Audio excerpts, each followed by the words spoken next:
Je suis n'a pas la même valeur pour tout le monde. Parce que je suis, on ne peut pas parler de sa dimension, on ne peut pas parler de sa grandeur, parce qu'il est éternel. Il n'a pas de commencement, il n'a pas de fin. Il n'y a pas de dimension pour je suis.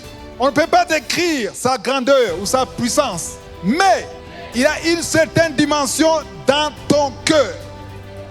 Quand on adore, c'est-à-dire on parle de lui, on parle de sa grandeur, on parle de sa valeur.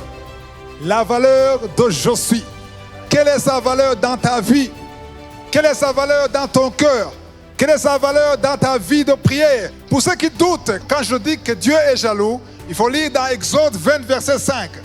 Quand on dit que Dieu est jaloux, ça dit que Dieu ne veut pas partager sa gloire. Dieu veut être Dieu dans ta vie. Alléluia. Dieu, il est jaloux parce qu'il veut être le seul Dieu. Il veut être ton Seigneur. Il veut être ton maître. Il n'y a rien de mal à aimer quelqu'un d'autre. Tu peux aimer ton ami, tu peux aimer ta femme, tu peux aimer ton mari, tu peux aimer ton enfant.